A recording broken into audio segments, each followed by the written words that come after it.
Hi people, how are you? Look at this amazing cover. I love the cover so much, and look at the details in the red roses. It's amazing. And when you remove the jacket, you have this. It's amazing. I love this design. It's amazing. It's very beautiful, and I think that once you have read the book, it makes much more sense to have this kind of roses here, and also this velvety thing. I love it. I did love the trilogy of Serpent and Dove by Shelby Mahurin. So I was really excited when she presented us with this idea of this book, the Scarlet Veil, where we were going to meet back with the gang. And this book centers in the figure of Célie Tremblay. And I was very excited to, as I was saying, to be back into this world, which I love so much.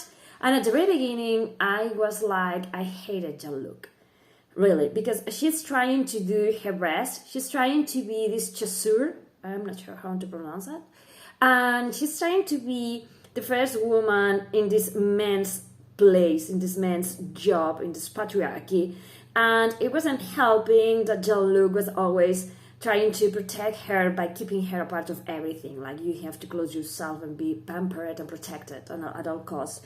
It was like very irksome, and I was like, I cannot see the romance between you two guys.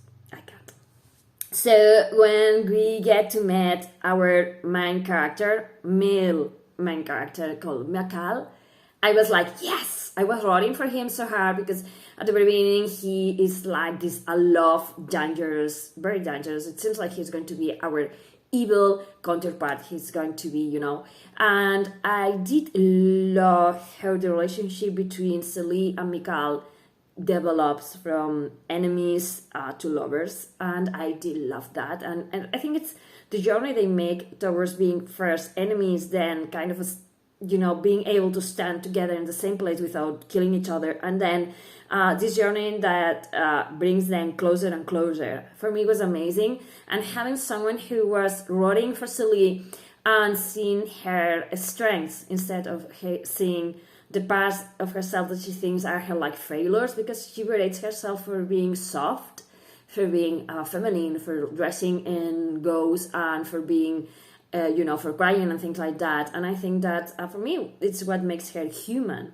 She's strong, she has his strengths, and she has the things that scares her. And I think that to be human and to be brave, it's to accept that we can be strong, but we can also be soft, that we can cry, and we can also fight back, and that we can be weak sometimes, but we can be strong in other times. So for me, she was an amazing character, and I love to have this main character who is trying to find her place in the world and has always been told that she wasn't enough.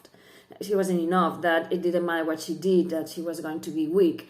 And to have her standing for herself and saying, no, I'm not weak, and I'm going to show you what my strengths are. Maybe I'm not physically built to draw a sword, but I'm intelligent and I can do things in other ways. And for me, that was amazing to have her as a main character.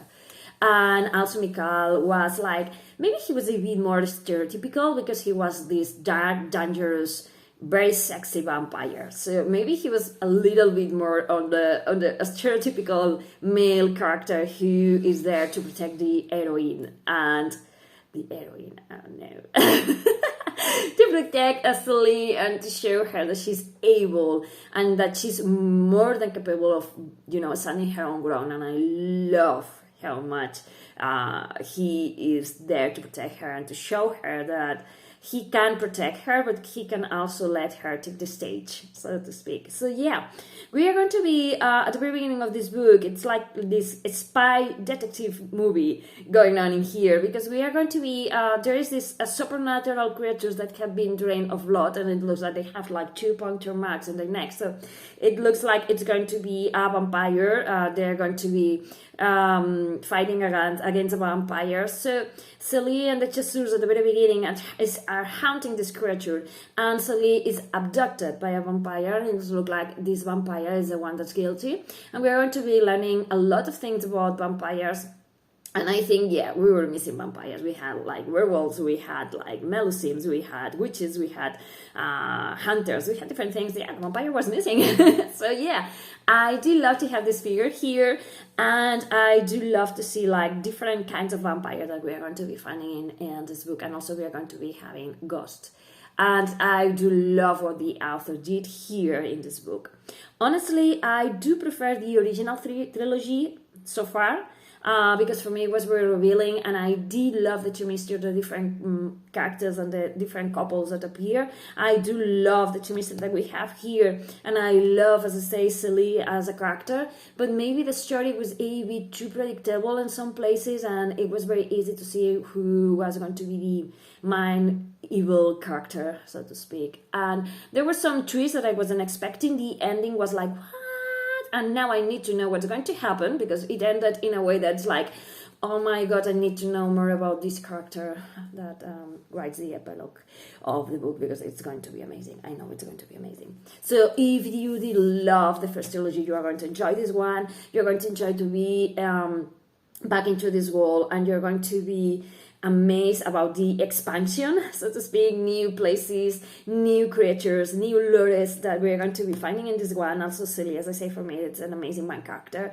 And I love to have a character that knows that has weaknesses and has strengths, and how to balance everything and stand her own ground, and to, you know, to be able to relate to very powerful witches as Lou and Coco, who is an amazing character. Yeah. If you love the first trilogy, as I was saying, you're going to love this one. If you haven't read anything by Shelby Mahurin, you can begin on this one.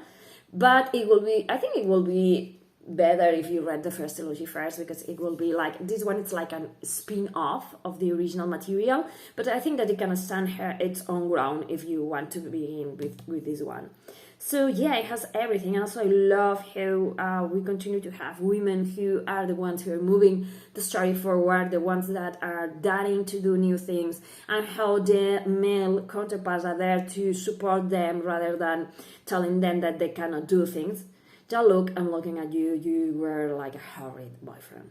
And also I love talking about boyfriends and fiancés and all of this. I love the how this book presents the how to say that, at the very beginning, Célie is going to be married to someone, and you realize that they are not a good fit. And I love how this book presents you with a chance of saying, okay, maybe we saw only the parts of ourselves that we wanted to see, and it's not going to work. Let's give a chance to be able to fall in love with people who are what we really need, instead of forcing something that's not going to work. I love that, also, to have this kind of thing in a book. And yeah, that's everything. Yeah, pick this one up because it's amazing. Thank you for watching. Bye.